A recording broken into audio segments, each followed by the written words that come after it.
하나님 아버지, 날마다 신실하신 사랑으로 저희들을 지켜 보호해 주시니 참으로 감사드립니다.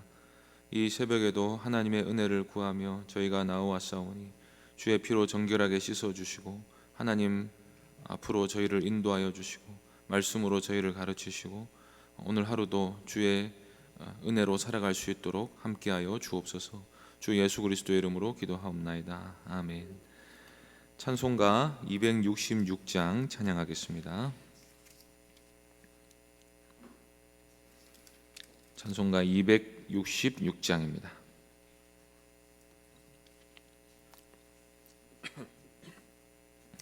(266장) 함께 찬송하겠습니다. 주의 피로 이룬 샘물 참 깊고 넓도다. 구원하는 그 신능력 다 찬송할지라.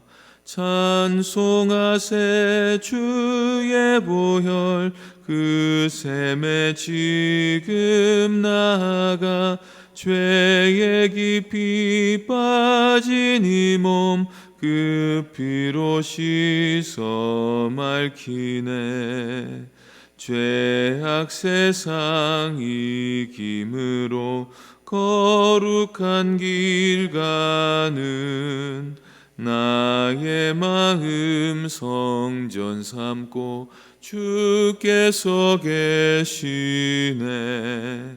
찬송하세 주의 보혈 그 샘에 지금 나아가 죄에 깊이 빠진 이 몸 그 피로 씻어 맑히네. 주 예수를 깊이 아는 놀라운 그 은혜 하늘나라 즐거움이 매일 새롭도다. 찬송하세 주의 보혈 그 샘에 지금 나아가 죄에 깊이 빠진 이 몸 그 피로 씻어 맑히네. 성경 말씀은 요한복음 2장 13절부터 22절까지입니다. 요한복음 2장 13절부터 22절까지 한 절씩 교독하겠습니다. 유대인의 유월절이 가까운지라 예수께서 예루살렘으로 올라가셨더니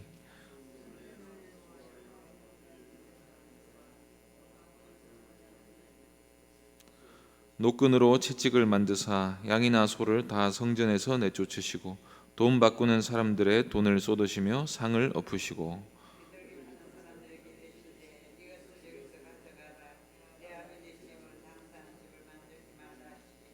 제자들이 성경 말씀에 주의 전을 사모하는 열심이 나를 삼키리라 한 것을 기억하더라.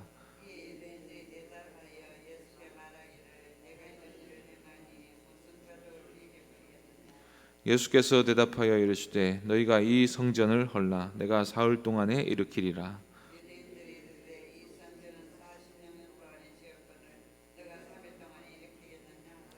그러나 예수는 성전된 자기 육체를 가리켜 말씀하신 것이라. 죽은 자 가운데서 살아나신 후에야 제자들이 이 말씀하신 것을 기억하고 성경과 예수께서 하신 말씀을 믿었더라. 아멘. 시간 성전을 깨끗하게 하신 주님이라는 제목으로 하나님 말씀 전하겠습니다. 예수 그리스도께서는 은혜와 진리를 가지고 이 땅에 오셨습니다. 그리스도는 세상의 기쁨을 회복시키러 오신 분이신 것입니다. 이 참된 기쁨은 하나님과의 관계가 회복되는 데서 오는 것입니다. 사람이 하나님과의 관계가 깨진 것은 범죄 때문이었습니다. 따라서 그리스도는 우리를 대신해 죽으셔서 우리의 죄의 문제를 처리하시고 우리를 정결하게 하심으로 우리의 기쁨을 회복시켜 주십니다. 사도 요한은 예수 그리스도께서 물을 포도주로 바꾸신 사건에서 그러한 진리를 암시한 바 있습니다. 세상은 포도주가 떨어질 위기에 처해 있습니다. 정결 예식에 쓰는 돌 항아리도 텅텅 빈 채 모양만 남아 있었습니다. 종교는 있었지만 경건은 없었고, 제사는 있었지만 실제로 정결함을 얻지 못했습니다. 하나님께 나아간다 하지만 두 손에는 수고와 얼굴에는 슬픔이 가득했고, 그 누구도 인생의 어두운 현실을 위로해 줄 사람이 없었습니다. 물을 포도주로 바꾸신 사건을 통해서 그리스도만이 세상의 기쁨을 회복시켜 주실 수 있다는 사실을 보여준 사도 요한은 3장에서 니고데모와의 대화를 통해 가르쳐 주실 위대한 복음을 말하기 전에 그리스도께서 성전을 깨끗하게 하신 사건을 우리에게 보여줍니다. 이것은 그리스도께서 하실 일이 더러워진 성전을 깨끗하게 하셔서 그의 백성들을 구원하신다는 사실을 보여주시려는 것입니다. 정결하게 하신 뒤에 하나님과의 사귐을 회복하신다는 것입니다. 때는 유월절이 임박했을 때였습니다. 예수 그리스도께서는 율법을 따라 유월절을 지키기 위해 예루살렘으로 올라가셨습니다. 13절을 보시겠습니다. 유대인의 유월절이 가까운지라 예수께서 예루살렘으로 올라가셨더니. 여기서 사도 요한이 의도적으로 유월절을 유대인의 유월절이라고 한 표현에 주목할 필요가 있습니다. 원래 유월절은 여호와의 유월절이었습니다. 이 유월절은 하나님이 친히 제정하셔서 율법으로 지킬 것을 명하신 절기입니다. 그런데 이 절기가 어느덧 하나님과 관계없는 한 민족의 명절이 되고 말았습니다. 그것은 유월절의 본래 목적과 의미가 상실되었다는 뜻입니다. 유월절은 이스라엘이 무엇으로 정결하게 되는가를 상징적으로 보여주는 사건이었습니다. 애굽의 장자들이 다 죽을 때 이스라엘 자손들은 유월절 어린 양의 피를 우슬초를 가지고 집 문설주에 바르기만 한 것으로 구원을 받았습니다. 그렇게 어린 양의 피로 이스라엘을 정결하게 하시고 그들의 생명을 보존하시고 구원하신 뒤에 그들을 죄와 사망의 나라로부터 건져내신 것입니다. 사도 요한은 요한복음 첫머리부터 예수 그리스도를 하나님의 어린 양으로 소개했습니다. 그리고 그 어린 양께서 유월절에 성전을 청결하게 하신 사건을 보여주시면서 우리가 누구에 의해 정결함을 입게 되는가를 상기시켜 줍니다. 그것은 유대인의 유월절로 변질되어 성전을 인간들의 탐욕의 소굴로 만든 것을 하나님이 본래대로 회복시키려 하신 것입니다. 성전은 본래 하나님이 거하시는 처소이자 만민이 기도하는 집으로 하나님이 이스라엘에게 주신 선물이었습니다. 그런데 그것은 더 이상 조용히 기도하고 예배할 수 있는 장소가 아니었습니다. 경건한 마음으로 예배하러 올라온 사람들의 마음이 산산이 흐트러지고 기도에 집중하기 어려운 시장바닥이 되어 있었던 것입니다. 14절을 보시겠습니다. 성전 안에서 소와 양과 비둘기 파는 사람들과 돈 바꾸는 사람들이 앉아 있는 것을 보시고, 성전에 예배하는 사람들은 당연히 제물을 가지고 와야 했습니다. 그러면 제사장들이 제물을 검사를 합니다. 그런데 가지고 온 제물들에 번번이 퇴짜를 놓습니다. 이런저런 트집을 잡아서 이런 허물 있는 제물을 받을 수 없다고 말하고 성전 앞에 있는 상인들에게 가서 제물을 새로 사오라고 안내해 줍니다. 이때 제사장들은 상인들에게서 자릿세를 거두고 상인들은 어쩔 수 없이 그 자리에서 제물을 구해야만 하는 사람들의 심리를 이용해서 부당한 폭리를 취합니다. 뿐만 아니라 이스라엘 남자들은 해마다 성전세를 바쳐야 했습니다. 당시에 일반적으로 통용되던 돈은 로마 화폐였습니다. 그런데 제사장들이 성전에서는 세겔만을 받았습니다. 그리고 황제의 모습이 새겨진 동전은 부정하다고 해서 받지를 않았습니다. 그래서 성전에 환전소를 설치하고 거기서 돈을 받고 성전세를 내게 했습니다. 여기서 또 부당거래가 이루어집니다. 세겔을 구할 수가 없는 사람은 울며 겨자 먹기로 제사장들이 정한 대로 더 많은 돈을 내고 성전세를 내야 했습니다. 이 때문에 하나님께 예배하고자 하는 경건한 사람들은 갈수록 가난하게 되고 성전 앞에서 악을 행하는 자들은 점점 부유하게 되었습니다. 제사장들이나 상인들은 이렇게 말할지도 모릅니다. 먼 데서 오는 사람들의 편의를 봐주기 위해서 성전 앞에 제물을 살 수 있도록 배려를 했다고 말입니다. 그러나 우리 주님께서는 밑바닥에 있는 인간들의 동기가 무엇인지를 아십니다. 종교를 이용해서 장사를 하고 있는 것입니다. 높으신 하나님께 예배하러 오는 사람들, 하나님께 은혜를 구하지 않고서는 다른 길이 없는 사람들의 심리를 이용해서 하나님이 선물로 주신 성전을 이용해서 이득을 취할 생각밖에 하지를 않는 것입니다. 그러나 이것이 부당하다고 생각해도 아무도 이 문제를 개혁하려 들지 못했습니다. 그것은 어떤 힘없는 개인이 할 수 있는 일이 아니었습니다. 만일 어떤 제사장이 여기에 의문을 품었어도 이미 골물대로 곪은 유대교 안에서는 개혁이 불가능했습니다. 그런데 한 갈릴리 목수가 올라와서 아무도 못한 그 일을 해냅니다. 그런데 사람들은 아무도 그 권위에 도전하지 못하고 너도 나도 짐을 싸서 자리를 피해버렸습니다. 15절 16절 보시겠습니다. 노끈으로 채찍을 만드사 양이나 소를 다 성전에서 내쫓으시고 돈 바꾸는 사람들의 돈을 쏟으시며 상을 엎으시고 비둘기 파는 사람들에게 이르시되 이것을 여기서 가져가라. 내 아버지의 집으로 장사하는 집을 만들지 말라 하시니. 여기서 우리는 예수 그리스도의 어미하심과 또 자기를 거역하는 자에게라도 끝까지 인자하심을 볼 수가 있습니다. 우리 하나님은 진노 중에라도 긍휼을 잃지 않으시고 감정을 쏟는 와중에도 공정함을 잃지 않으시는 분이십니다. 성전에서 장사하는 사람들의 잘못도 있지만 그들만의 잘못은 아닙니다. 그래서 우리 주님은 양과 소를 내쫓고 돈을 땅에 쏟으시는 반면에 비둘기 파는 사람에게는 이것을 가져가라고 명하십니다. 양과 소는 되찾으면 되고 쏟아진 돈은 주우면 되지만 날아간 비둘기는 다시 잡을 수가 없기 때문입니다. 우리 주님은 딱 성전만 정결하게 하시고 그 누구의 소유도 해치지 않으셨습니다. 상인들은 적절한 책망만을 받았고 그리스도의 행동에 그 누구도 손가락질할 수 없었습니다. 그리스도는 신중하고 공정하게 행동하셨고 사람들이 스스로 자신을 돌아볼 수 있도록만 책망하셨습니다.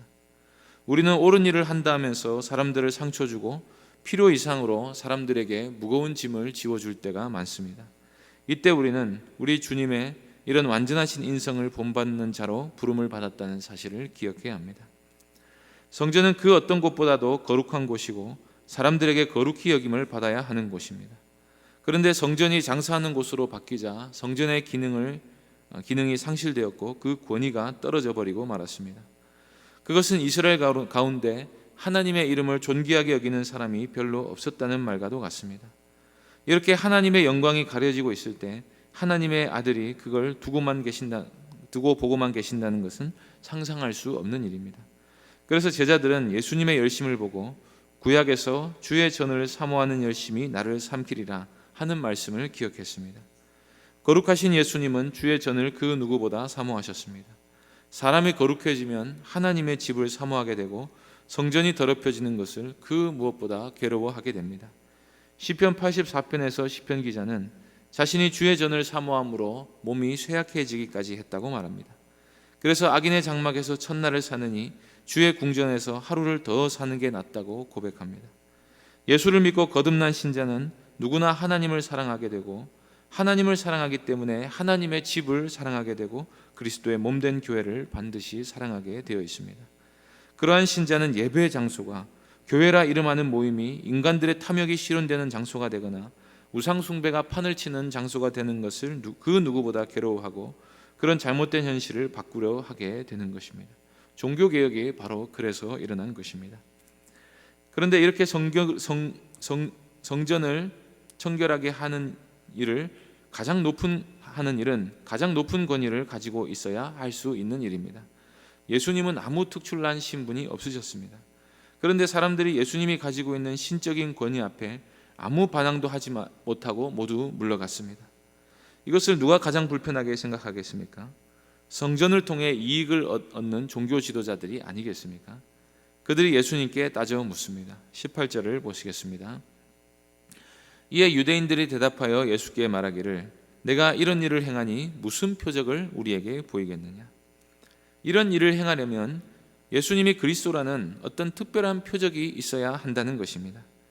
이들은 처음부터 선입견을 가지고 나사렛 예수가 그리스도일 수가 없다고 생각했습니다. 또한 이들이 바라는 메시아는 자기들을 지지하는 메시아이지 반대하고 개혁하려는 메시아가 아니었습니다. 그렇기 때문에 이들은 그 어떤 표적을 보여주어도 믿지 않을 자들입니다. 이들이 표적을 보이라고 한 것은 단지 너에게는 그런 권위가 없다, 그럴 권위가 없다, 이런 일을 할 만한 사람이 아니다 라는 말을 하고 싶을 뿐인 것입니다. 그러자 예수님이 뭐라고 대답하십니까? 19절 보시겠습니다. 예수께서 대답하여 이르시되 너희가 이 성전을 헐라 내가 사흘 동안에 일으키리라. 너희가 이 성전을 한번 헐어봐라. 그러면 내가 3일이면 이 성전을 다시 지을 수 있다고 말한 것입니다. 헤롯 성전은 46년이나 걸려 지어 올린 대단한 건축물이었습니다. 그걸 한 개인이 3일 만에 지어 올린다면 누구나 놀라운 일이라고 인정할 수밖에 없을 것입니다. 그래서 유대인들은 이 예수님의 말씀을 듣고 코웃음을 칩니다. 성전을 헐 수도 없거니와 그것을 3일 만에 지어 올린다는 말을 허풍으로 생각하는 것입니다. 그들은 간단히 예수 그리스도를 무시했습니다. 이것이 바로 영적인 눈이 뜨인 자와 그렇지 않은 사람의 차이입니다. 영적인 어둠 가운데 있는 사람들은 영적인 말을 알아듣지 못합니다. 예수님이 3일 만에 일으키신다는 성전은 바로 예수님 자신이었습니다. 너희가 나를 죽이면 내가 3일 만에 되살아날 것이다. 바로 이것이 내가 그리스도라는 표적이다 라고 말씀하시는 것입니다. 예수님의 제자들도 처음에는 이 말씀을 이해하지 못하다가 예수님이 부활하신 뒤에야 이 말씀의 진정한 의미를 깨달았습니다. 지금도 예수께서 영적인 눈을 뜨게 해주신 사람만이 이 말씀의 의미를 이해할 수가 있습니다.